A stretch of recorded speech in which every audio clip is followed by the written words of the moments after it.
Hello everyone, welcome to Kidspedia. Hope आप सब अच्छा कर रहे होंगे। आज हम पढ़ने वाले हैं reaction of metals and non metals with acids and bases. Guys, मैंने ऑलरेडी वाटर और एयर पिछले वीडियो में आपको बता दिया था, तो आप वो वीडियो देख लीजिए। उसके ही कंटिन्यूशन में दिस इज द वीडियो। ठीक है। सो सबसे पहले हम कवर करने वाले हैं एसिड्स।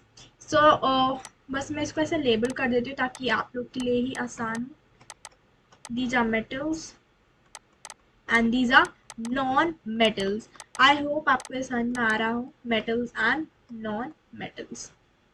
Okay. Now, जब metals एक acid के साथ react करते हैं, एक salt form होता है और एक हाइड्रोजन गैस भी रिलीज होती है। तो जब भी मेटल्स एसिड के साथ रिएक्ट करते हैं, सॉल्ट फॉर्म होता है और हाइड्रोजन गैस रिलीज होती है। And there is a pop sound produced which is an indication of the formation of hydrogen. तो अगर आपको जानना हो कि अब मेरा मेटल हाइड्रोजन गैस कन्वर्ट हुआ कि नहीं, तो there is a pop sound which basically informs you कि now I'm converted, now the metal is basically converted into hydrogen gas. Now, non-metals, now वो react नहीं करते हैं dilute acid के साथ, but what will dilute means, simple बताती हूँ। Now there is a glass and actually there are two glasses, ठीक है, just don't mind my drawing, but yeah, glass A, glass B. Now there is this much sugar and this much water, ठीक है, this much, and then we have this much water and this much sugar. So basically this is a dilute water, like dilute sugar water, while this is a concentrated one. So basically ऐसे ये सिर्फ एक example है, ठीक है। तो ऐसे ये जो डाइल्यूट एसिड्स होते हैं नॉन मेटल, उनके साथ ना रिएक्ट करे, कॉन्सेंट्रेटेड एसिड्स के साथ रिएक्ट करता है। For example when nitric acid कोई भी नॉन मेटल जैसे सल्फर, कार्बन या फॉस्फोरस के साथ रिएक्ट होता है, तो एक स्पेसिफिक ऑक्साइड, ठीक है, फॉर्म होता है। अच्छा, अब मैं आपको जो मैंने मेटल्स का आपको बताया था उसका एक एग्जांपल दे देती हूँ। जैसे कुछ मेटल्स डाइल्यूट एसिड के साथ, देखो यहाँ जैसे था कि नॉन मेटल डाइल्यूट एसिड के साथ रिएक्ट होते ही नहीं है, बट ये मेटल्स के साथ नहीं है, ये डाइल्यूट के साथ भी हो जाते हैं और कॉन्सेंट्रेटेड के साथ भी होते हैं। डाइल्यूट का मैं आपको भी एक एग्जाम्पल देती हूँ। डाइल्यूट का आप ऐसे ले सकते हैं, जैसे let's take this one. One more thing guys, अगर अगर आपको ये नेम्स नहीं आते हैं केमिकल्स के, so please go and learn, because अब ये बहुत ही इंपॉर्टेंट है। तो please go and learn, because मैं कह रही हूँ आपके एग्जाम्स में बहुत काम आएंगे। rather than remembering it in table, remember it in some fun way, okay? क्योंकि मैंने भी ऐसे ही किया था। So this is an example of dilute, but what about a concentrated one? Okay, concentrated.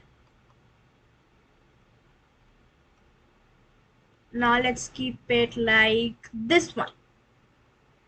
जैसे अब जब भी मेटल्स नाइट्रिक एसिड के साथ रिएक्ट होते हैं तो मेटल नाइट्रेट्स फॉर्म होता है, ठीक है।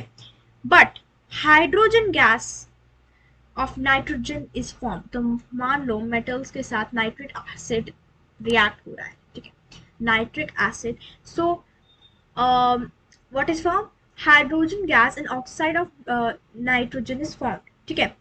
अब जैसे when magnesium and manganese react with cold and dilute nitric acid to liberate hydrogen, ठीक है।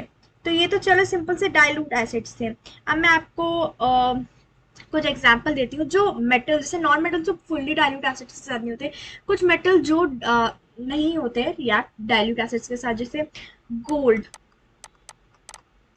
ठीक है, सिल्वर, प्लैटिनम।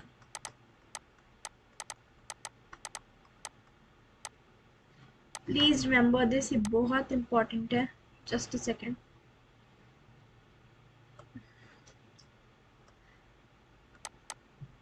हाँ, so gold, silver and platinum, आई लगाना, प्लैटिनम, ठीक है। सो बेसिकली ये तीन जो मेटल्स हैं they can not react with dilute acids, ठीक है, बट ये this equation Mg can react with one,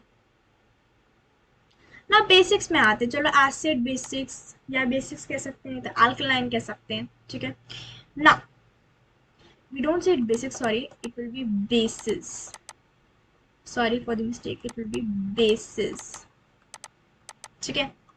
Now, only so this is metals again and this is non-metals.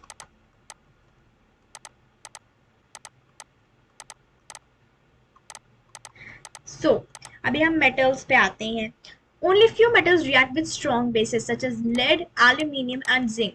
ये ही 3 strong bases के साथ react करते हैं and they liberate hydrogen gas. ठीक है.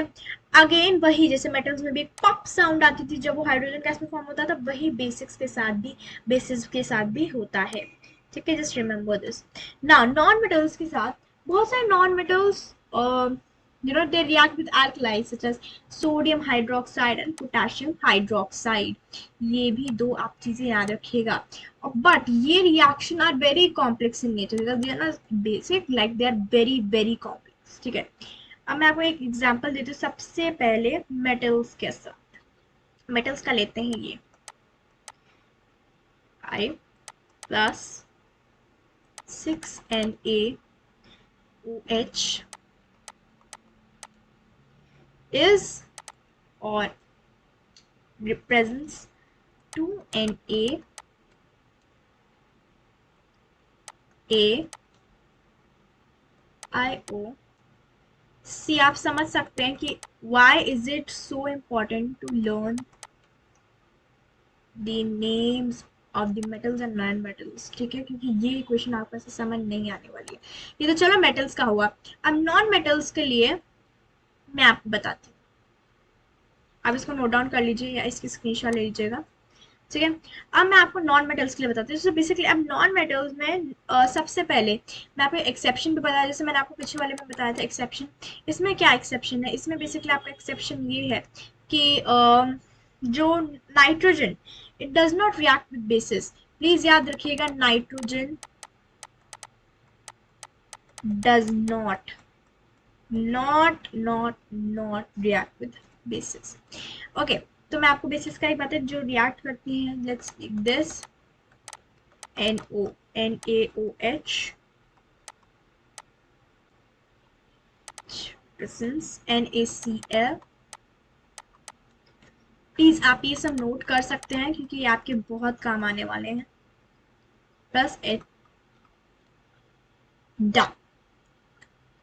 Okay, so this is an example of non-metals. See, this was just it for the video. Hope आपको समझ में आया कि metals and non-metals एसिड के साथ कैसे react करने वाले हैं. और yeah, that was just it for the series of metals, non-metals and metallites. और मैं आपके लिए एक नया interesting chapter लेने वाली हूँ. So yeah, till then, bye.